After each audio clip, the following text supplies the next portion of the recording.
6 Deus fala a quinta linguagem do amor. Toque físico. Alguns anos atrás, eu estava na região sul da Alemanha para realizar um seminário sobre casamento durante um final de semana, e outro sobre cuidado e educação dos filhos no final de semana seguinte. Carr foi meu intérprete nos dois eventos, e, em todas as minhas viagens, nunca encontrei um tradutor mais entusiasmado. Já na primeira palestra, vi que seria divertido. À medida que eu assumia a personalidade de meus personagens, Carr fazia o mesmo. Se eu falasse cada vez mais alto, o volume de sua voz também ia aumentando. Se fizesse uma voz diferente, ele fazia isso também. Quando me tornava mais intenso, ele me acompanhava. Quando eu soltava uma risada, ele ria. Na verdade, em certos momentos, peguei-me rindo dele, enquanto me imitava. Cerca de metade do público entendia inglês, de modo que riam quando eu terminava a história. A outra metade ria quando Carr terminava. Foi estimulante. Durante os intervalos, nos 2 finais de semana, Carr serviu de intérprete para conversas pessoais com aqueles que estavam participando dos seminários. Também tivemos bastante tempo para conversar um com o outro. 7 dos meus livros haviam sido traduzidos para o alemão. Carr conhecia as 5 linguagens do amor e estava especialmente interessado em minha palestra sobre esse livro. Disse-me que, sem dúvida alguma, sua linguagem do amor era o toque físico. Para ele, os toques carinhosos de sua esposa falavam ao mais profundo de seu ser. Lá pela metade do segundo seminário, já conhecia Carr relativamente bem. Em uma de nossas conversas, ele me perguntou: "Que livro você está escrevendo agora?" "Estou escrevendo um livro sobre as linguagens do amor de Deus. Acredito que as pessoas experimentam o amor de Deus de maneira mais profunda quando Deus fala a principal linguagem do amor delas. Por exemplo, prossegui, se a principal linguagem do amor de uma pessoa consiste em palavras de afirmação, ela experimentará o amor de Deus mais profundamente através de palavras." Dei a Carl o exemplo de um rapaz que, semanas antes, havia me contado que tinha encontrado Deus depois de parar num pequeno hotel durante uma viagem. Brigado com os pais e quase sem dinheiro, o viajante encontrou uma Bíblia em seu quarto. Desesperado, peguei a Bíblia dos Gideões, disse o rapaz, e ela se abriu em Jeremias 31, onde li: "Com amor eterno eu te amei, por isso, com benignidade te atraí." Alguns versículos depois, leu: "Aquele que espalhou a Israel o congregará, como o pastor ao seu rebanho." Sei que o profeta escreveu essas palavras para Israel, disse meu rapaz, mas, naquela noite, foram as palavras de Deus para mim. Voltei para Deus, no dia seguinte, voltei também para casa, para os meus pais. Expliquei a Carr que o poder das palavras de Deus havia tocado profundamente o espírito daquele viajante, Deus havia lhe falado em sua principal linguagem do amor. Um tapa na mão. Observei que Carr mal podia esperar até que eu terminasse minha ilustração. Cheio de emoção, ele disse: "Com certeza esse foi o meu caso. Na semana passada, eu lhe disse que minha principal linguagem do amor é o toque físico. Deixe-me contar como me tornei cristão. Tinha 17 anos de idade e tentava decidir em que acreditar no que se referia a Deus. Não estava certo da existência de um Deus, mas, se ele existia, sabia que queria conhecê-lo.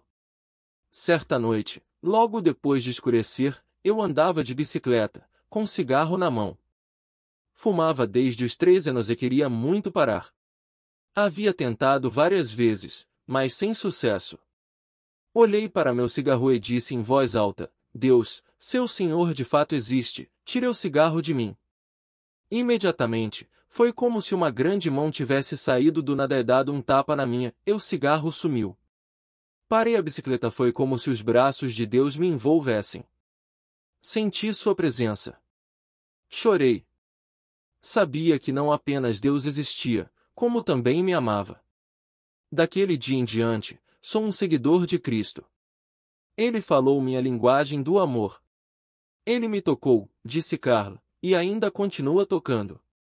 Não sempre, mas com frequência, quando estou orando e cantando, sinto sua presença. Sei que Deus é espírito, mas quando seu espírito toca o meu espírito, sinto isso em meu corpo. É nesses momentos que me sinto mais próximo de Deus. Sentindo a presença de Deus, a experiência de Car não é incomum. Pessoas cuja principal linguagem do amor consiste no toque físico com frequência mencionam sentir a presença de Deus.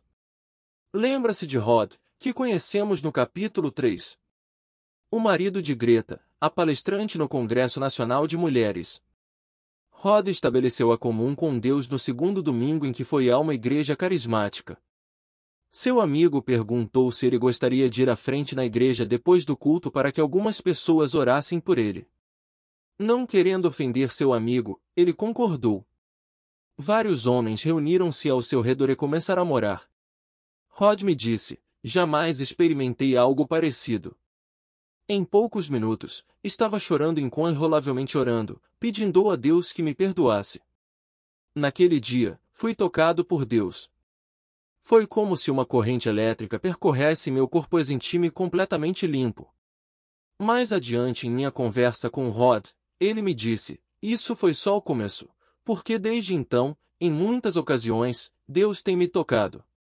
2 semanas atrás, estava passando por dificuldades no trabalho. Sentia-me emocionalmente deprimido e distante de Greta. Enquanto dirigia, disse a Deus: preciso de ti, preciso muito. Fui tomado pela presença de Deus. Era como se ele estivesse comigo no carro. Comecei a chorar e parei no acostamento. Fiquei transbordando de alegria e paz. Sua presença mudou tudo. Devo ter ficado lá uns 15 minutos chorando e louvando Deus. Quando passou, senti paz. Sabia que Deus iria me ajudar. Não tenho essas experiências com Deus o tempo todo, continuou Rod, o que acho bom. Não sei se meu corpo seria capaz de suportar.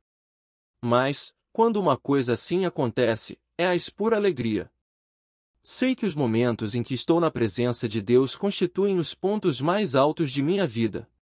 Você está me dizendo que essas experiências emocionais e físicas profundas com Deus só acontecem de tempos em tempos, confirmei.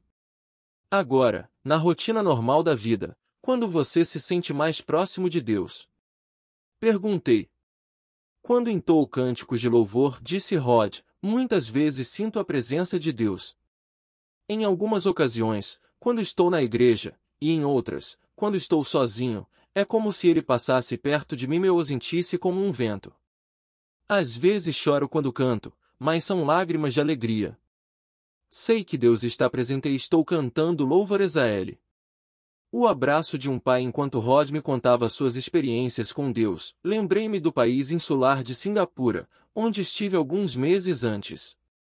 Veio-me à memória a ousada noite em que estava num culto para o qual havia sido convidado a falar. Os cânticos eram dirigidos por um pequeno grupo de cantores de louvor, jovens ainda na adolescência. Enquanto cantavam, vários deles começaram a levantar as mãos, voltando os olhos para o céu. Lágrimas começaram a correr-lhes no rosto, enquanto entoavam louvores a Deus. Depois do culto, perguntei ao pastor quem eram aqueles jovens. Ah, aqueles são adolescentes que foram salvos das ruas, disse. Eles têm um grande amor a Deus e adoram cantar-lhe louvores. Ao ouvir isso, minha mente clínica começou a fazer um retrato da situação. Ali estavam alguns jovens que jamais haviam experimentado o abraço de um pai, que por algum motivo haviam sido abandonados pela mãe, mas que estavam experimentando o toque de um Pai Celeste que se havia revelado como Pai dos órfãos. Identificavam-se como o salmista hebreu, que disse: porque, se meu pai e minha mãe me desampararem, o Senhor me acolherá 70. Mais tarde, lembrei-me de que nem todos os cantores de louvor choraram. Nem todos ergueram as mãos para o alto, embora todos entoassem louvores a Deus. Alguns não deram nenhum sinal de estar fisicamente envolvidos, mas não havia motivo algum para duvidar da sinceridade de seu louvor. Fiquei pensando em qual seria sua linguagem do amor e em como Deus havia cativado o coração de cada um. Tinha quase certeza de que aqueles que choraram haviam experimentado o amor do Senhor mais profundamente por estarem conscientes da presença do Deus vivo. Ele os tocou, e experimentaram seu caloroso abraço. Ao sentirem-se amados por Deus, retribuíram com as mãos erguidas e com lágrimas.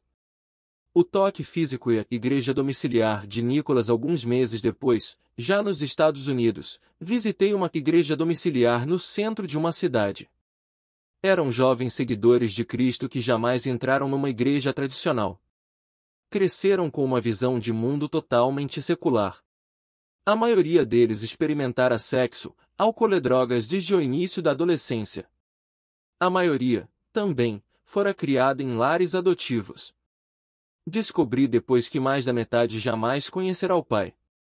Antes de chegarem à igreja domiciliar, dormiram em parques ou debaixo de pontes, quando o tempo estava ruim. Encontrando uma família, não se tratava de adolescentes e de jovens que se haviam rebelado contra os pais. Eram jovens que não conheciam os pais. Por meio do ministério de uma igreja domiciliar, haviam se tornado seguidores de Cristo, tendo encontrado ali uma família e a libertação de seus vícios. Haviam descoberto a verdade expressa no Salmo 68:6. Deus faz que o solitário more em família, tira os cativos para a prosperidade. Foi nesse contexto que conheci Nicholas, um jovem cuja altura, traços do rosto e cabelo me fizeram lembrar de meu filho. Ele parecia um pouco mais velho que o resto do grupo. Decidi puxar conversa com ele. Não demorou muito para começar a se abrir. Passei os primeiros 18 anos de minha vida nas ruas de Chicago, disse ele. Então, mudei-me para a região oeste. Acabei chegando aqui, onde já estou há 10 anos. Estava dormindo num parque lavando louças num restaurante quando um amigo me convidou para uma rave. O que eu não sabia era que se tratava de uma rave cristã.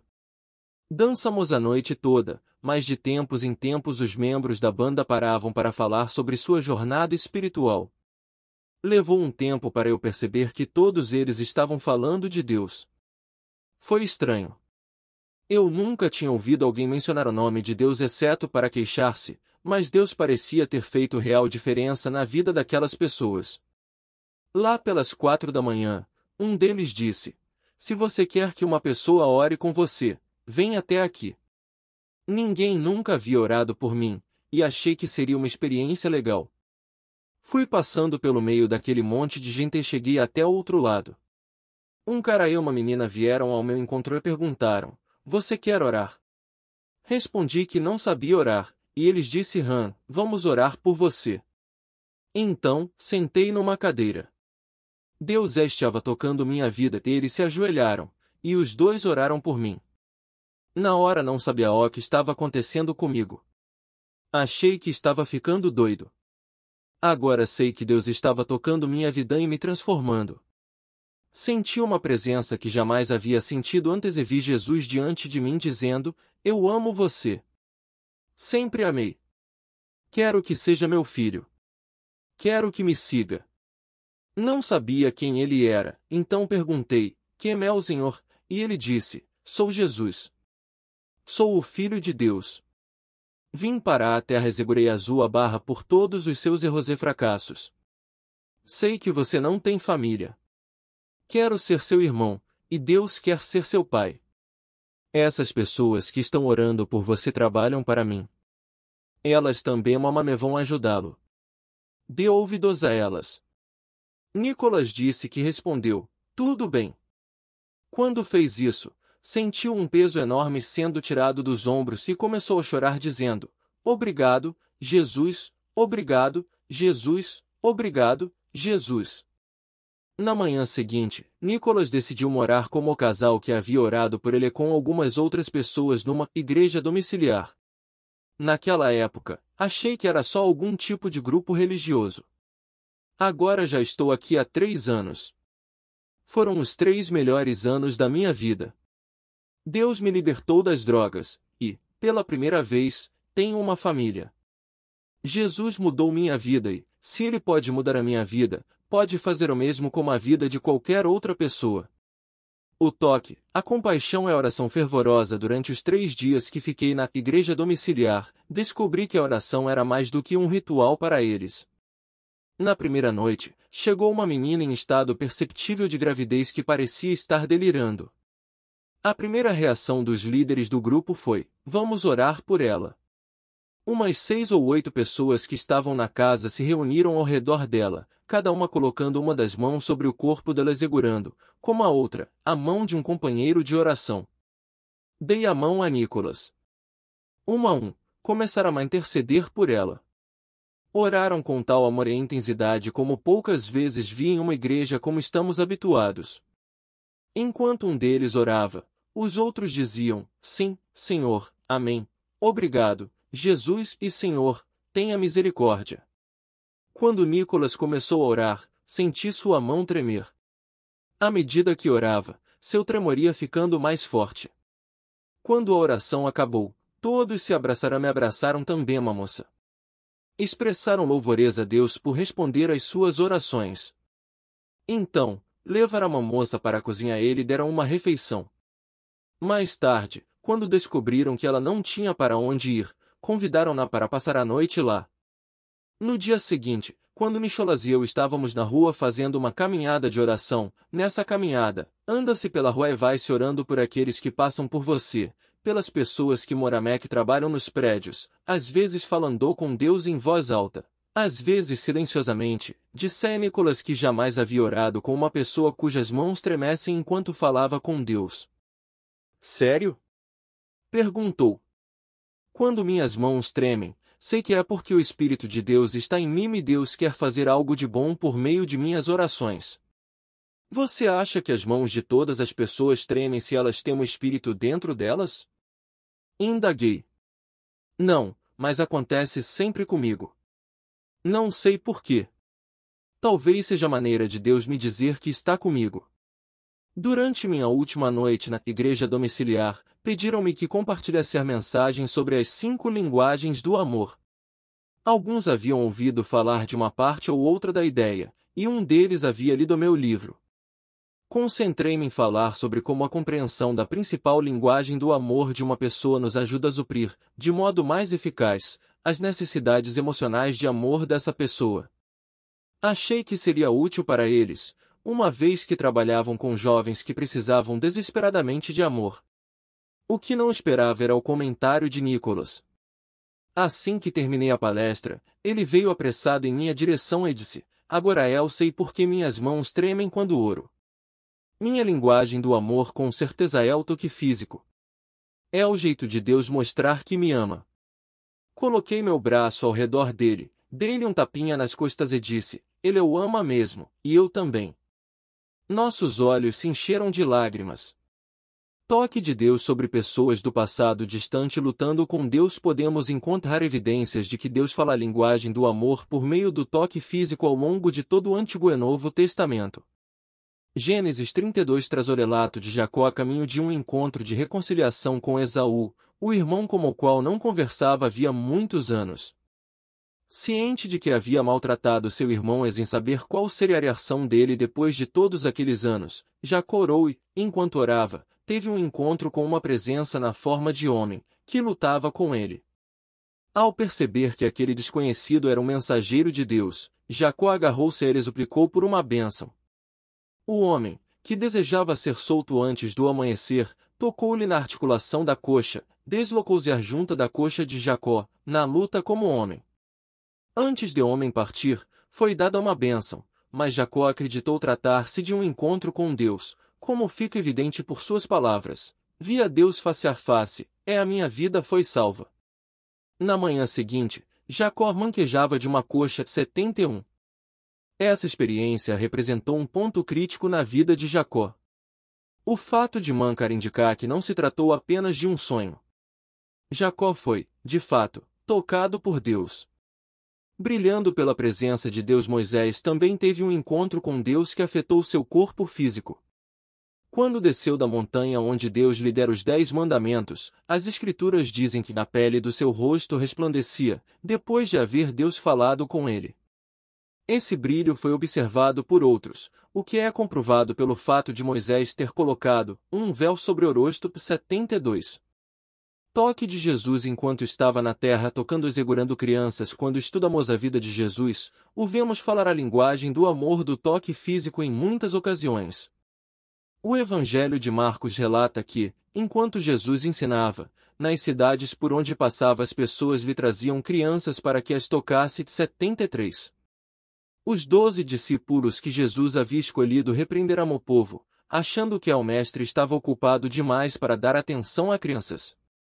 Jesus, porém, disse: Em verdade vos digo, quem não receber o reino de Deus como uma criança de maneira nenhuma entrará nele. Então, tomando-as nos braços, impondo-lhes as mãos, as abençoava. 74. Obviamente, não se tratou de um acontecimento isolado, uma vez que as pessoas levavam os filhos a Jesus para que ele as tocasse e abençoasse. Ao que parece, assim Jesus agia em cada cidade que visitava. Tocando e curando com frequência, enquanto realizava milagres, Jesus tocava a pessoa.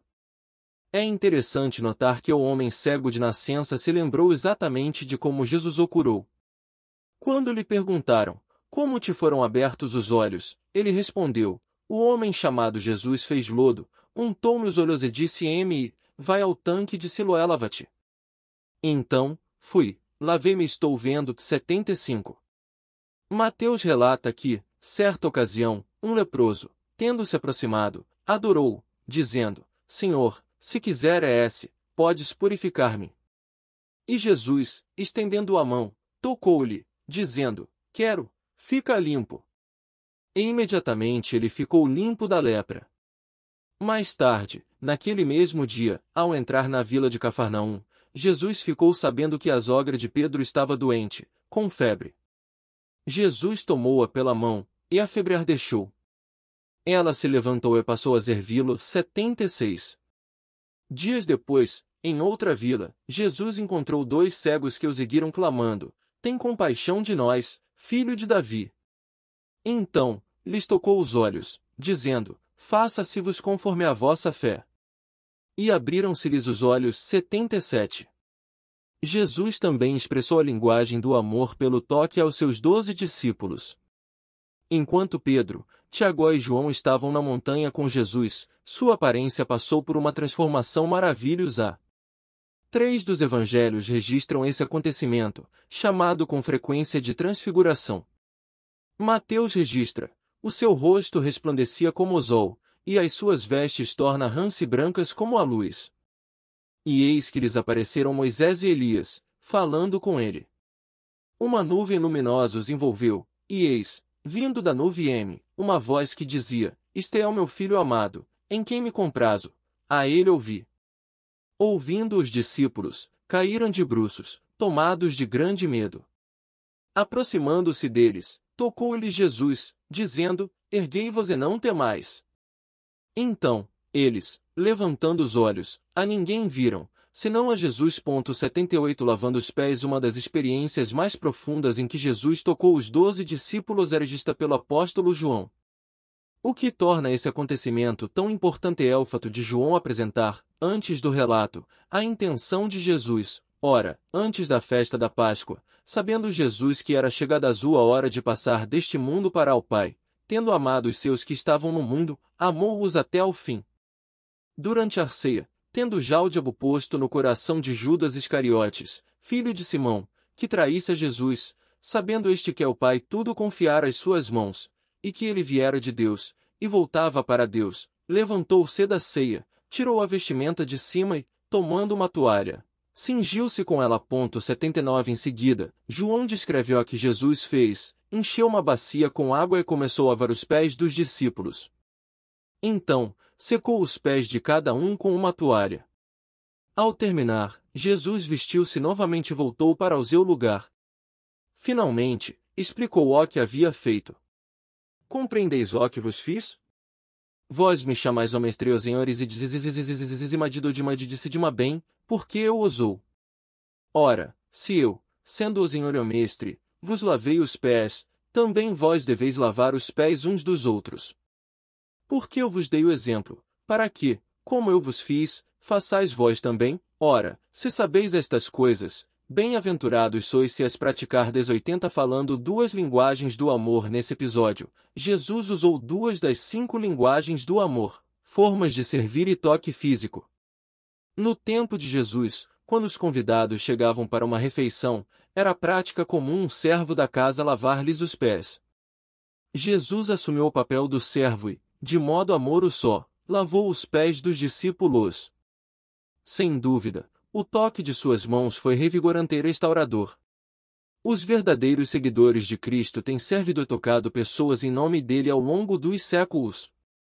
Concordam com a resposta de Madre Teresa, quando alguém lhe disse que não tocaria num leproso nem por $1.000.000. Nem eu, disse ela. Se a questão fosse dinheiro, não o faria nem por $2.000.000. Em contrapartida, faço isso com alegria por amor a Deus. A Igreja Primitiva e a linhagem do toque físico MAISTOQUESSURAS. O livro de Atos, no Novo Testamento, é a história daquilo que Deus fez por intermédio dos primeiros cristãos, à medida que deram continuidade ao ministério de Jesus de tocar, curar e servir. Aqui está um exemplo. Uma tarde, Pedro e João estavam subindo ao templo para orar. Na porta do templo, encontraram um homem que era coxo de nascença. Quando estavam prestes a passar pela porta, o homem pediu uma esmola. Pedro respondeu: Não possuo nem prata nem ouro, mas o que tenho, isso te dou. Em nome de Jesus Cristo, o Nazareno, anda. E, tomando-o pela mão direita, o levantou. Imediatamente, os seus pés e tornozelos se firmaram. De um salto se pôs em pé, passou a andar e entrou com eles no templo, saltando e louvando Deus.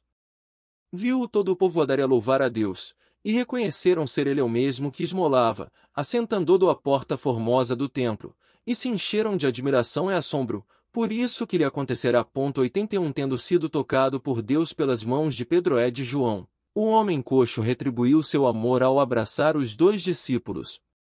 A multidão, atônita, reuniu-se, e Pedro disse: Israelitas, por que vos maravilhais disto ou por que fitais os olhos em nós como se pelo nosso próprio poder ou piedade o tivéssemos feito andar? O Deus de Abraão, de Isaque e de Jacó, o Deus de nossos pais, glorificou a seu servo Jesus. 82. Pedro passou, então, a descrever a morte do santo e justo e explicou que Deus o ressuscitou dentre os mortos. Em seguida, acrescentou: pela fé no nome de Jesus, é que esse mesmo nome fortaleceu a este homem que agora vedes e reconheceis. Sim, a fé que vem por meio de Jesus deu a este saúde perfeita na presença de todos vós. 83. O toque que estabelece a ligação com Deus. Esses toques de cura, tanto da parte de Jesus como de seus seguidores, não se detinham na cura do corpo.